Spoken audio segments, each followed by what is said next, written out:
ሰላም ሰላም ኣሕዋት ነዛ ቪድዮ ትሪእዋ ዘለኹም መጀመርያ እኳ ናብዚ ቻነል እዚ ብድሕና መጻኹም ሎም መዓልቲ ከዓ በተለይ ዩቲዩብ ክትጅምሩ ትደልዩ ዩቲዩብ ትሰርሑ ዘለኹም ንኣይ ዩቲዩብ ኣብ 5000 ሰብስክራይበር እና 4000 ቻሃሪ ተቐቢልኒ ማለትስ ዶንግየ እየ ማለት እንትን ግን ኣብ ዩቲዩብ ክቕበለኒ ዝገበርክዎን 4 ምስጢር ክነግረኩም እየ 4 ማለት እዩ ሕጂ ኣብ ዩቲዩብ ኩለን ሰንሰለታዊ ዝተተሓሓዛ ስለ ዝኾና እዛ ቪድዮ ክጠቕመኩም እያ እስካብ መጨረሻ ምሳይ ጽንሑ። እሺ መጀመርያ ኣብ ዩቲዩብ ክጅምር ንሃለኹ እንታይ እየ ገይረ ስለ ናይ ዩቲዩብ ኩሉ ነገርስ ማለት ምፍላጥ በአማርኛ ዲ በእንግሊዝኛ በትግርኛ ዘለዉ ናይ ዩቲዩብ ኮርስታት እናተኸታተልኩ እንታይ እዩ ዝሰርሕ ማለትስ እንታይ ዓይነት ክገብር ኣብ ዩቲዩብስ እንታይ ዓይነት ቪድዮ ተፀዓንኩ ብኸመይ ኣብ ሾርት ዶ ይሕሽ ላይቭ ዶ ይሕሽ ከመይ ኢለ ኩሉ ሰርች እናገበርኩ እየ መጀመርያ ትምህርቲ ወሲደ ኣካፋፍታ ዩቲዩብ ኮፒራይት ሪዝድ ኮንተንት እንታይ ፀገም ኣለዎ ኩሉ ድሕሪ እዚ ኣብ ዩቲዩብ ኮርስታት ምርኣይ ቱናታተይ ቪድዮ ማለት ከመይ ገይረ ኣብ ሓፂር ግዜ እንትክኸውን ኢለ ማለት እዩ በተለይ ኣነ እኮ ብዙሕ ኣብ ዩቲዩብ ኣትኪረ የበልኩ ግን ዝሰራሕውን በተለይ ብዝሓለፈ ዓመት 3 ሰሙን እንታይ ዩቲዩብ በቃ 3 ሰሙን እንትን ገይረያ በቃ ተነዊሓ ወርሒ እያ ወይ 3 ሰሙን እያ ካብ ግን ኣብ 3 ሰሙን 1500 ሰብስክራይበር የፅሕ ነይራ ኣብ 1500 ግን እንታይ እየ ተዓዝየ እንታይ ኢኻ ተጥቅዕ ግድን ቪድዮ ምስራሕኻ ዘይኮነስ እንታይ ኢኻ ተጥቅዕ ካብቶም ኮርስታት እናተምሃርኩ ናብ ተግባር እናውዓልኩ እናስራሕኩ ነይረ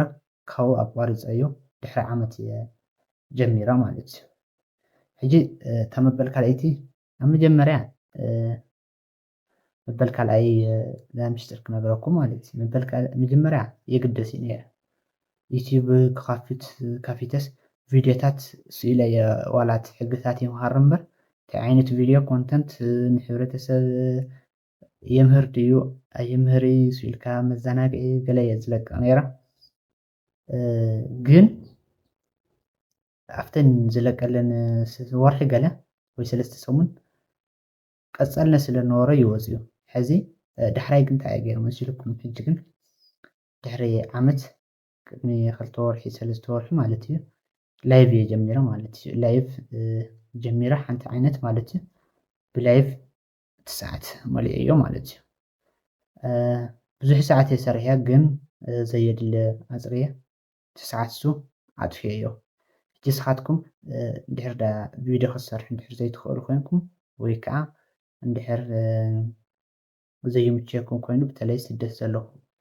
ዓዲ ኮይንኩም እውን ቪድዮ ንክትሰርሑ ብዙሓት ስራሕቲ ዝፅግመኩም እንድሕር ዳ ኮይኑ ላይቭ ሓሪፍ እዩ ማለትስ እንድሕር ዳ ኣብቲ ናይ ትኽእሎ ኮይንካ እቲ ናይ ፈረንጂ ዝውገደ ወጊድካ ዘብል ኣቢልካ ማለት እዩ ዝቁረፅ ቆሪፅካ ዝስተኻኸለ ኣስተኻኺልካ እንድሕር ዳ ኣፕላይ ትገብር ኮይንካ ሓሪፍ እዩ ላይቭ ፅቡቕ ነገር እዩ ላይቭ ተጠቐሙሉ የኽለኩም ማለት እዩ መበል ሳልሳይ ግን መበል ሳልሳይ ምስጢር ክነግረኩም ማለት እዩ ኮንሲስተንሲ ምስራሕ እዩ ቀፃልነት ማለት እዩ በቃ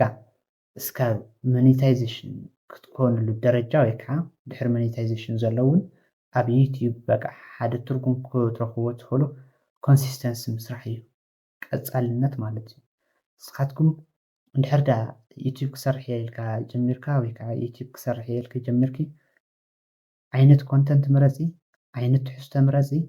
ቀፃልነት ስርሒ በቃ ተስ መዘናግዒ ክሰርሕ ዶ ሓሳብኪ ወይስ ብላይቭ በቃ ብላይቭ ትምህርታዊ ስኢልክ ላይቭ ንኣትኻ ብላይቭ ክተዋግዕ ድዩ ወይ ከዓ መዘናግዒ ካብ መዘናግዒ ወፃኢኻ ናይ ትምህርታዊ ዝሮ እናታትኩም ታለንት ክእለት ፈሊኹም ማለት እዩ ፈሊኺ ወይ ከዓ ፈሊኻ ቀፃልነት ስራሕ በቃ ተነኣሰስ ዩቲዩብ ሞኔታይዜሽን ጀማርቲ ኮይንካስ ካብ 1 ወርሒ እስካብ 3 ወርሒ ሓያል ፃዕሪ ትገብር ኣለካ ካብኡ እመኑኒ ማለት እዩ ተበዚሑ 2 ወርሒ ተዘይኮይኑ ማክሲማም እንተኮይኑ የመና ተገዲዱ ናታትኩም ድኽመት ተኮይኑ እውን ኣብ 2 ወርሒ ፈረቓይ ወይ ከዓ ኣብ ወርሒ ፈረቓይ ተኮይኑ እውን ኣብ ወርሒ ሞኔታይዜሽን ዘይትኾነሉ ምንም ምክንያት የለይ ማለት እዩ። ሕጂ ናይ ዩቲዩብ ሕጊ ፈሊጥኩም ካብኡ ከዓ ናይ ሕግታት እንድሕር ፈሊጥኩም ካብኡ ዓይነት ኮንተንት እንድሕር መሪፅኩም ላይቭ ድዮ ክመርፅ እንታይ ዓይነት ይሕሸኒ ንዕየይ ዘዋፅአኒ እንታይ እዩ ክእለተይ እንታይ እዩ ኢልክን ድሕር ኮንሲስተንሲ ቀፃልነት እንድሕር ደኣ ሰሪሕኩም ብሓቂ ኣብ ዩቲዩብ 1000 ሳብስክራይበር እና 4000 ዋች ኣወር የድልዩ እዚ ኩልና ንፈልጦ እዩ። ብቐፃሊ ግን ኣብ ዩቲዩብ ክትጥንቀቅዎም ዘለኩም ናይ ዩቲዩብ ሞኔታይዜሽን ጋይድላይን ወይ ከዓ ሕግታት ክነማልእ ግን ግድን እዩ ማለት እዩ። ሕጂ እዛ መበል ራዕይ ክነግርኩም ዝደለኹ ቁርፅ ኣቢሎ ማለት እዩ ቪድዮኹም ኣፅሪኹም ኣፕላይ ትገብሩ መጨረሻ ድሕር ዳኣ ኩሉ እዚ ምስ ኣበልና ቪድዮና ኣፕላይ ክንገብር ተለና ክንቆርፅ ኣለና በተለይ ላይቭ ንሰርሕ ማለት እዩ ላይቭ ትሰርሑ ናይ ፈረንጂ ቪድዮ ተእትይኹም ናይ ካሊእ ቪድዮ ኣብቲ ላይቭ ወይ ከዓ ናይ ዝኾነ ድምፂ ናይ ቴሌቪዥን ይኹን ናይ ዝተፈላለየ ዘየድሊ ኮፒራይት ዘብል ቪድዮ ተለያ እታ ቪድዮሳ ቆሪፅኩም ኣውፅእዋ ቆሪፅኩም ብክሮም በተለይ ኣብ ክሮም ሰሪሐልኩም ኣለኹ እዛ ቪድዮ ከምጠልኩም እየ ኣብ መጨረሻ ከመይ ጌርኩም ትቆርፅዎ ተዘይኮይኑ እውን ኣብ ዝተፈላለዩ ማሕበራዊ ሚድያታት ብዙሕ ትምህርቲ ብዛዕባ እሱ ዝተሃበሉ ከመይ ጌርና ንቆርፆ ትብል ትቆርፁ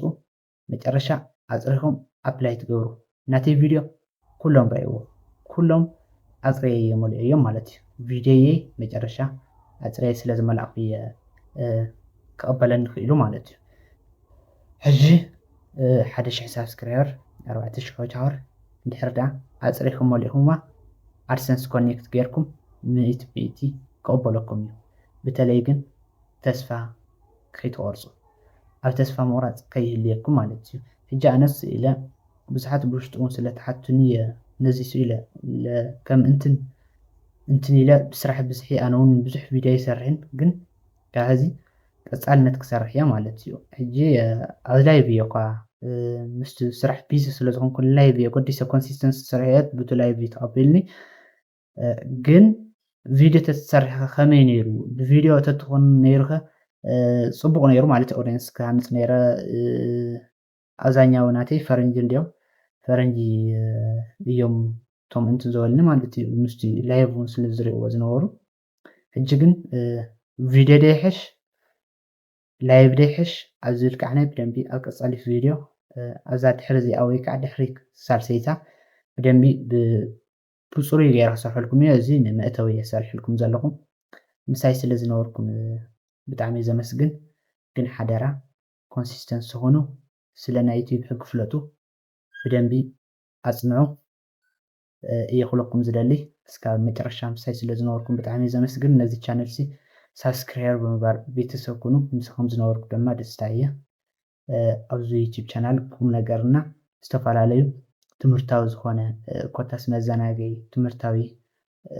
ኩሉ ነገር ክለቀሉ እየ ንስኻትኩም እስካብ ናተይ ቤተሰብ ኮይንኩም ኣነ ክሕግዘኩም ትደልዩ ኣብ ኮመንት ሕተቱኒ ኩሉ ነገር ድማ ተሓጋጊዝና ክንከድና ትደልይዎ ነገር ተልዩ እውን ብፌስቡክ ይኹን ብዚ ብኮመንት ጠይቁኒ እስካለኒ ነገር ክምልሰልኩም እየ ኣነ ዝፈልጦ ነገር ብቻ ምሳኹም ግን ሓቢርና እስካብ ዝስራሕ ነገር ክንሰርሕ ኢና እስካብ ጫፍ ዓወት ማለት እዩ ዓወት ክንሰግርና እስካብ ምሳይ ስለ ዝነበርኩም ብጣዕሚ ዘመስግን መዓልቲ ይቐኒየለይ